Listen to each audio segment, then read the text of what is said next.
Hey man, same man, it's your boy J Man back at it again with a brand new video on the channel. Game 2 just wrapped up for Golden State and the Mavericks. I didn't make a video after game 1. I mean, I just ain't make one. I ain't gonna hold y'all. I ain't make one. I have no reasoning for it. I have no elaborate bullshit excuse for y'all. I just ain't make one. But after watching this game, number one, I'm not gonna overreact because it's familiar territory for Dallas. They was just down 0-2 against Phoenix, but this ain't Phoenix. Clearly, this is the Golden State Warriors, so this is a different monster. But number one takeaway, the Dallas Mavericks are reminding me of the Mike D'Antoni Houston Rockets. They want to live and die by that three. And I understand living and dying by it. I understand the reasoning for it. I understand how convenient it can be when you're making them. I understand when you're hot from three, it's demoralizing when you keep hitting them and hitting them and hitting them and the opposing team just can't seem to make them. But against a team like Golden State, who has that mental fortitude to deal with those threes because they feel like they can come back from anything, which arguably they can come back from almost anything. That's kind of the team that you can't really do that with. First half was outstanding for Dallas. Besides the final 3 minutes of the quarter, in the second quarter, that's when everything kind of started to shift and Golden State started to build momentum going into halftime. They had 15 threes in the first half. If you know basketball, you know, like when the team shoots that outstanding, sooner or later they're gonna go cold. They're gonna miss eventually. They're gonna start missing, and that's what happened. I believe in the third quarter they were shooting something like 2 of 13 from three at one point, so they couldn't buy a three, and then you know the lead started to get blown. And against a team like Golden State, I cannot stress this enough. When you go against a team like Golden State, the mental fortitude that you have to have as a team and just as an overall player, you have to have it has to be like a brick wall. Because when Steph coming down, hitting threes, JP hitting threes, Kevon Looney getting a dunk, or just a simple role player getting a bucket and the whole crowd erupts, it takes a strong mental fortitude to come through and not crumble. I mean, Luka had an outstanding night. Luka had 43 points, 8 rebounds, and like 7 assists if I'm correct. I might be a little bit off. Jalen Brunson had 31. He played well. I believe he went a little bit cold in the second half, but I mean, it is what it is. You know, Golden State just flipped the switch on him. Spencer did what he has to play better. Point blank period. I don't even know if Spencer did what he had 10 points.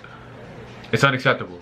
Spencer did what he's the third scoring option on that team. He has to score. I understand you got Maxi Kleber, you got Reggie Bullock, you got Davis Bertans, you got shooters around you, Dorian Finney-Smith and such, but you have to get a bucket. You have to get a bucket. Spencer did what he has to find a way to get off. I feel like he was in his own head. I feel like travel calls and offensive fouls and fouls were just getting into his head. I mean, Golden State had a hell of a night. Draymond fouled out. Draymond didn't have the best of night. Klay didn't have the best of night. That's the most concerning part, is that Draymond nor Klay Thompson really played well. I mean, Klay Thompson held his own. He hit a big three in the fourth quarter to kind of shut that door, but other than that, he didn't really have the best of nights. Steph, Jordan Poole, and really Andrew Wiggins and Kevon Looney really came through. Kevon Looney, I think, had 21 and 10. So, I mean, if Draymond and Klay Thompson can't pick up the load, but Kevon Looney gonna get you a dub, then, I mean, it can't hurt that much. You know, it's not gonna hurt y'all that much. So, you know, it is what it is, man. You know, I mean, like I said, if Dallas shouldn't really panic, they've been in this situation before, but I wouldn't bank on. If I'm Dallas, I'm not banking on me saying, "Oh, we was down 0-2 last series." No, this is Steph Curry, Klay Thompson, and Draymond Green we talk about. This is not Chris Paul and Devin Booker. These are certified guys who won championships together, who've been through. They've came back down 3-1. They've came back down 3-2. They've came back down a lot. So, and they put up the stat. They came back 11 times down by 15 or more points under Steve Kerr. That's when you go against a team like that, like, you have to make sure they don't have no life. You can't let Steph hit a three. You can't let Steph ring off 5 threes in 6 minutes. You can't let Steph hit 2 threes in 4 minutes. You can't let Klay get a corner three. You can't let Draymond get a block or a steal and get a layup. You can't let Jordan Poole get off. Like, against a team like this, you can't let it happen. It is what it is. And I know it's a tough ask, but Dallas got to figure it out. And I don't know if Dallas has the personnel to figure that out.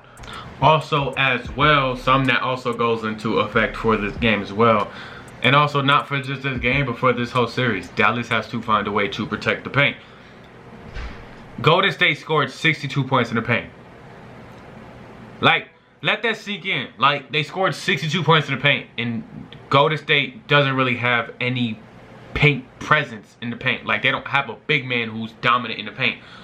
But the thing that is so scary about Golden State is Golden State, they shoot the ball so well from the mid-range and the three-pointer. And every team who plays Golden State is so scared of that three to where they'll overplay it and give up the two. The problem is with Golden State has no problem taking that two. They're not going to overthink it and put themselves in a situation where they're going to throw the game. They're just not going to do that. That's just not how they're going to play. That's just not how they've ever played the game. So when you're in a situation like that, you have to find a way to protect the paint and also stay disciplined and not give up threes as well. So now you have to find a way how you're going to find a way to protect the paint and also protect the three-point line. So, I mean, Dallas is just going to have to figure this out. I'm not going to lie. But do they have... They have solid defenders. They have a solid offense. But the problem is the offense is based around three-point shooting, and I question their mental fortitude to deal with those Golden State runs. Me and you both know Golden State is known for having one good run in the game. And when I say one good run, I'm talking about one outstanding run where it looked like they can't miss. Where the crowd is getting so loud you can't even hear your thoughts. Luka tell you set a screen and roll, you can't even hear him. You just see his lips moving. That's the type of run I'm talking about. So, in that case, I mean, like I said, it's a very tough situation if you're Dallas.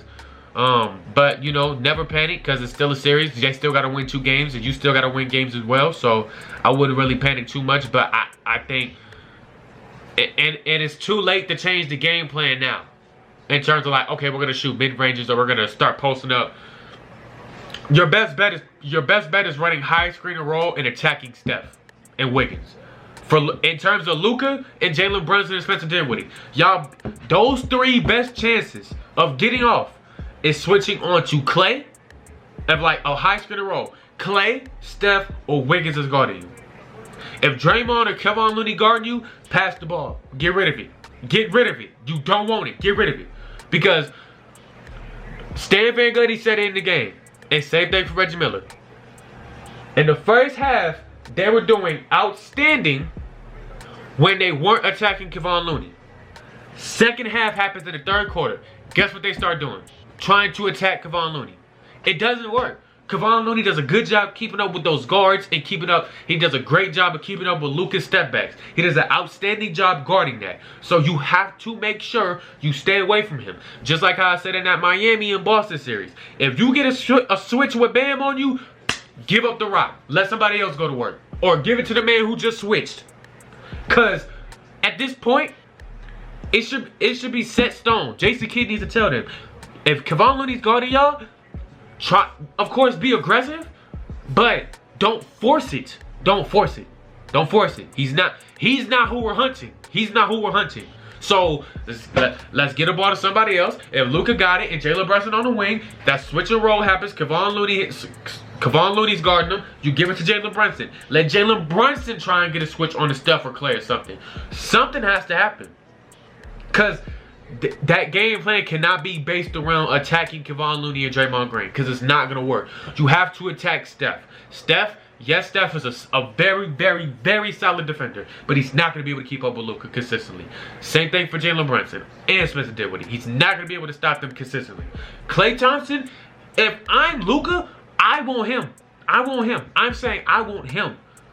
Because yes, Klay is still a very good defender, and yes, he still has a defensive IQ, but Luka, he ain't seen Luka in 3 years. He ain't seen him in 3 years. He's had 2 major. He's tore his ACL and he's tore his Achilles. He's not like that anymore, and he's not somebody who's explosive. So if I'm Luka, that's mano y mano. You're not explosive and you're not quick on your feet. That mano y mano, I want him. I want him. And I want Steph too. Because if I can attack Steph on defense, that means I can wear him out. So on the offensive end, he can't run around and get off like he would normally do. So I think that's what Dallas has to do in order to have a chance of winning this series. They have to defer from going to Kevon Looney and start going at the guards of Golden State. Go at the guards. Go at Jordan Poole. Go at Jordan Poole, Steph, Clay, and Wiggins. Go at them. And yes, Wiggins is still a very good defender, but Luka managed to get off on him today. Luka managed to get off on him. So Luka found something that he can get off on. So that's me. Let me know what y'all think in the comment section. Let me know, is this series wraps already? Do you think Dallas is going to tie it up 2-2 just like that Phoenix and Dallas series? Do you think it's going to be a 3-1 situation? Let me know what you think in the comment section. And yeah, man, if you made it this far in the video, go and like the video. Go and subscribe if you're new. And make sure you hit that notification bell so you get notified whenever I upload. And yeah, man, I'm out, bro.